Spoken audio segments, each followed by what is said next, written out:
I got my fingers crossed.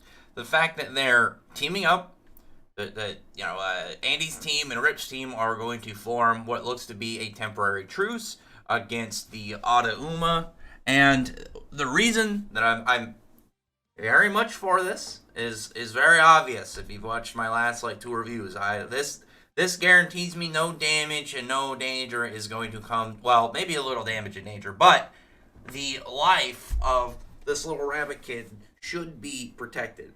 I don't think that the author would go out of their way to introduce. Oh, I accidentally smacked my mic. To introduce this little rabbit kid after killing Anaum and having them team up. It'd be really weird to have them do that just to kill this little kid off. And I don't think that's going to happen. I really am hoping it's not.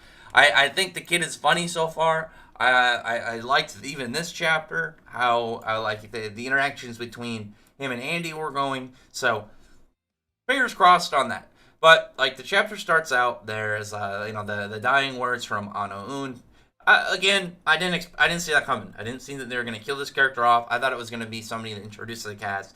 It makes sense though of why you wouldn't want to keep a character like that around, as somebody who knows the future but also has like a power as broken as he did, where he can just draw things, like including limbs of other people and get their powers. Very very busted.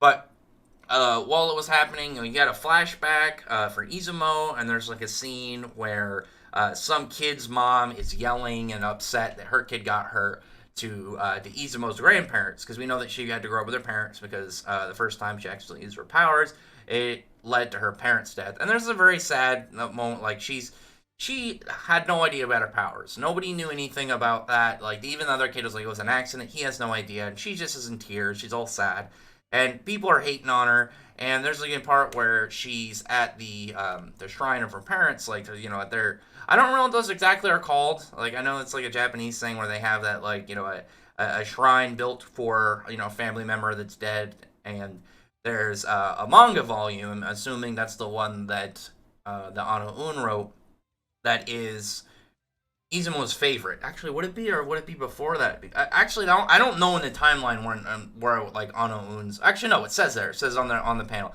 Okay, I was gonna say like I don't know where the timeline is, so it's a little fit in the time. But I guess this was only a handful of years ago. Izumo's not that old. She's like what, like 19 or 20, and this had to be like, I'm guessing, when she was like 12. So yeah, actually, never mind then, because that completely threw me off for like a half second, because I was like, well, maybe this led to something. I don't know.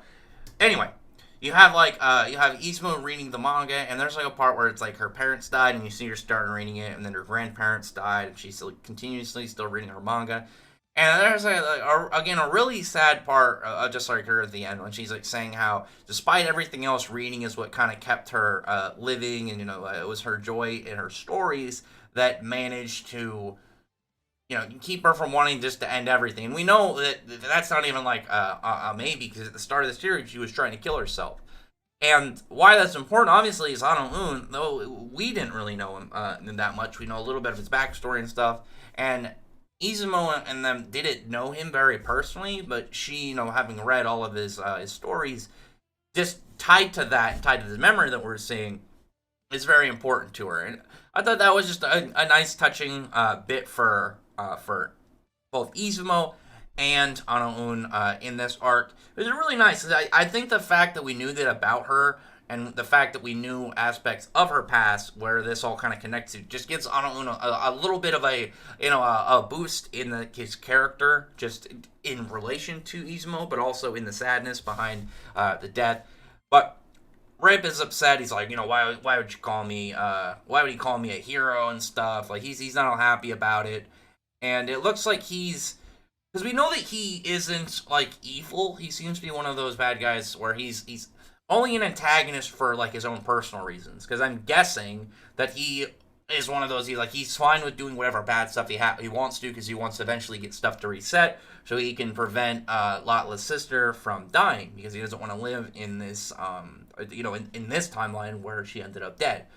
So he's like a very complicated character, just from like where his allegiance is tied to. I think that's really cool, because if you're somebody that, like, you know that it'll lead to a time reset, and you know that like all you have to do is follow whatever setup you have, and then eventually, as long as he can figure out a way to retain his memories when time resets, at some point he'll get to the point of wherever Lotless sister died, and then he could do whatever he can in order to prevent it. But after that point, like, you even see like a sad part where she's like in the wheelchair, and it's pretty bummy, like sad bum, not like lame, but it is very unfortunate where this guy's like backstory is already tight, because it's not like some like deep, sad, like super vague kind of aspects. It's like we understand what's happened, we just don't know like certain details of it. We still get like the picture of it, and I feel like even though we don't know again specifics, we can still be saddened by just the general idea of what happened. But while they're doing their thing, you have Andy to start giving people assignments. He's like, what I'm going to do is I'm going to cut the Auto Uma with his katana, with my katana. Then you hit it so the wounds become unrepairable. And he's telling Latla, she's doing things for defense, and she's upset. Like, you don't call me casually by my name. The little rabbit kid, though, when he's like, hey, Bunny, you're a stranger type, you're on core retrieval duty, and he's just happy. He's like, all right, let's do it. It's just like, this kid, it makes me laugh, just because there was no hesitation. He's like, all right, this is my opportunity to be helpful and to provide support into the mission. I really like this little rabbit kid. I'm hoping this is just somebody maybe who pops up randomly in story arcs, and is just this little comedic character. There isn't really a comedic relief character, I'd say, in the series, and the closest is maybe Izumo, and Andy does some funny things, but there's not really anybody who's just like a comedy character, somebody who's just funny. Maybe that'll be this little rabbit kid, because again, I do like the little rabbit kid. It's funny, it's a little goofy, also cute at the same time. Everything you need for like a silly little side character. Then, like, there's all these other Umas that are, like, showing up, all these spider Umas.